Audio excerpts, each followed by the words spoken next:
I think Xavier Worthy is a very interesting name on this list, though. I look at it and I say that, I mean, Xavier Worthy at 20 could make a lot of sense depending on how the board shakes out. Xavier Worthy is a dude. I mean, you look at his speed and you say, yeah, 4.21, fastest man in the NFL, record breaking wide receiver. That's a stud right there. I agree. But I also think that he brings so much more. If you look at him and look at his route running, he's very, like, he's not as bad of a route runner as most of these just incredibly fast people are. Most of these guys are just, hey, you run straight and that's good enough. Like John Ross. John Ross is a prime example. That guy was a deep ball threat, nothing but a deep ball threat. And Xavier Worthy is a deep ball threat, but he could beat you out of the break. He could make cuts in his routes that allow you to do a lot of really good things with as an offensive coordinator and allow your wide receiver to create space. I think he's not a Deontay Johnson replacement, but he is most certainly a first-round wide receiver. And I think people are going to look at him, and I think some teams are going to view him as he's too fast, and that's a concern. Because that's, as crazy as that sounds, I've been told that by multiple people within the NFL or within NFL organizations, that sometimes a guy is too fast, that they look at him and they say, if you are that impressive with your speed, you must be lacking the other fundamentals of football. I don't think Xavier Worthy is in that category. I don't think he's anywhere near that category. I think at 20, are you taking, because there are other names. There's Brian Thomas, obviously, who could be there. There's Keon Coleman, who could be there. There's, I mean, Xavier Legette is definitely going to be there, but he might be a second-round pick. And then you go deeper into the Ricky Pearsalls, who I think Ricky Pearsall is. I mean, we're going to talk about him in a minute, but if you're going first-round wide receiver, are you open to any of them? Or are you specifically looking, you got to be able to replace a Deontay, or you have to be, because, like, Brian, they're all kind of another George Pickens. That's kind of how I view a lot of these guys. Deep ball threats, big bodies, physical. Let me ask you with Xavier, the fact that he's 167 pounds or something, that concern you at all?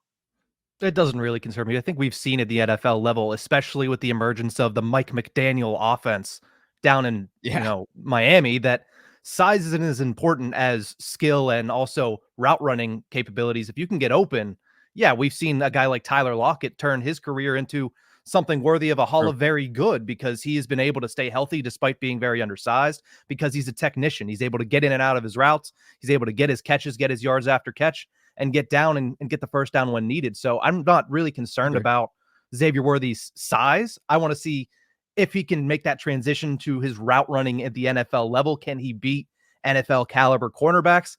But the speed certainly makes up for the size, and I think that's a huge thing. The question that I have, and I know we're going to talk a little bit about Ricky Pearsall and some of these later round guys, is do you think there's any chance the Steelers double dip in the draft at receiver, considering, they're in the hunt for a lot of these big names in the trade market, but that's slimmer chances than them, I think, going out, and especially if a Brian Thomas is available there in the first round, getting a guy like that, and then maybe a Pearsall drops to a fifth rounder, that might be pushing it a little bit. But if that happens, could you see the Steelers potentially saying, all right, we're going to go really young with our receiver crew, knowing that, hey, in year one with Arthur Smith, it's going to be a lot of run the football, a lot of tight ends. Do you get some younger guys because they're not going to have to carry as much of a load? I think that's a very good question.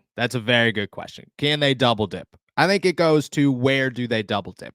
Do they double dip in the first and the fourth? Does it have to be late? Can you double dip with, I mean, you can't double dip 1 and 2. You got too many needs to double dip 1 and 2, but can you double dip 2 and 3?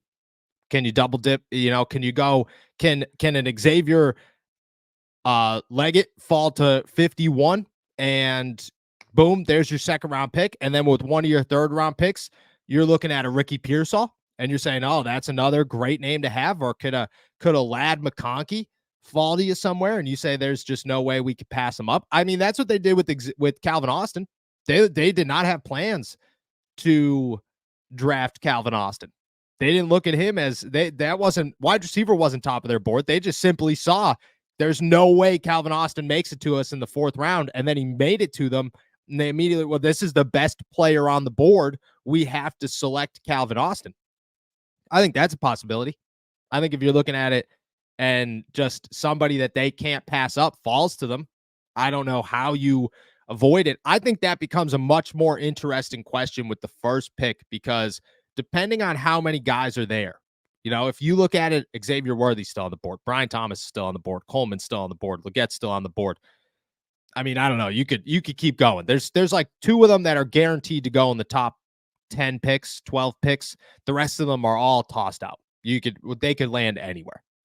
If you're not Neighbors, if you're not Marvin Harrison Jr., I mean, I don't think anybody really, really knows where you're going to fall. If there's names there, if there are lots of names in that first round, and you wait until the second, and then you go, okay, this is when we're going to select somebody. We just got Jackson Powers Johnson in the first round, or Marius Mims in the first round, whoever. You go into the second, there's a guy there, cool. Then you go into the third, and you're looking around, you're going, dude, there's still names here. There's still Legette's still here. This is wide receivers. Wide receivers fall all the time. Sometimes they go way higher than they should, but a lot of them fall, especially after the first round. It gets wild after the first round when it comes to wide receivers. I think that's definitely a possibility, depending on how they view it. Where that goes from there, I think is such a crazy discussion, because you got to look at it and go, Van Jefferson is now like your last wide receiver. Awesome. Which is, I mean, that's fine. You don't really want him to be anything higher than your last wide receiver. What's going on with Calvin Austin? Is he your slot? Do you have 3? The Steelers are never going to run 4 wide receiver packages. That's just not, like, I don't even think Arthur Smith knows what a 4 wide receiver package is. There's just no chance that's going to happen. We will see 3 tight ends and 2 running backs 100 times more than we see 4 wide receivers on the field at any moment for the Pittsburgh Steelers. If somebody told me, is there a greater chance of the Pittsburgh Steelers every single play lining up with 3 tight ends, or one time lining up with 4? Twice. We'll go twice, because you got that random Hail Mary at the end of a game. More than once lining up with 4 wide receivers on the field, I think I'd take my chances of saying I think there might be a higher probability that they always have 13 personnel on the field. Always. That's a lot of wide receivers. I think it's a possibility, but George Pickens is here long-term. He's their long-term plan. They're hoping Calvin Austin works out. And I think you could always replace a Van Jefferson. I think you could look, like, every year you could just go get somebody new, and that sounds good. I still think at some point Miles Boykin makes his way back to Pittsburgh, because that dude's just such a good special teamer. It's hard to not have him on your roster. Even if he's not capable of really doing anything on offense, I think that he's an option to at least come in here and compete. So I would say the options on the table, it gets very confusing once you talk about where it's going to happen. But it's the same conversation with corner. Can you double dip at corner? If Cooper DeJean's sitting there, if Kool-Aid McKinstry's sitting there at 20, do you go with one of them, and then later in the draft you're trying to find another Corey Trice? Because nobody knows what Corey Trice is right now. Nobody knows what Darius Rush is right now, but you'd rather have a bunch of options that they're going to turn out into something good than not turn out into something good. I don't know. I think that's a very interesting question. I think double dipping at a lot of positions is on the board, except for offensive line, obviously. But I think even defensive tackle. I think you could go defensive tackle in the second round, maybe the third round, and then later in the draft, look at him again and try to find a depth piece that you feel good at, because your defensive line is slim right now and getting old, and you're running out of contracts, and you need options. And I think if you went with the guy, I don't know, if you went with a Darius Robinson in maybe the second round, depending on how high he's climbing, because he's climbing fast, do you wait around, and in the 6th round, do you grab somebody else? I think that's a big question.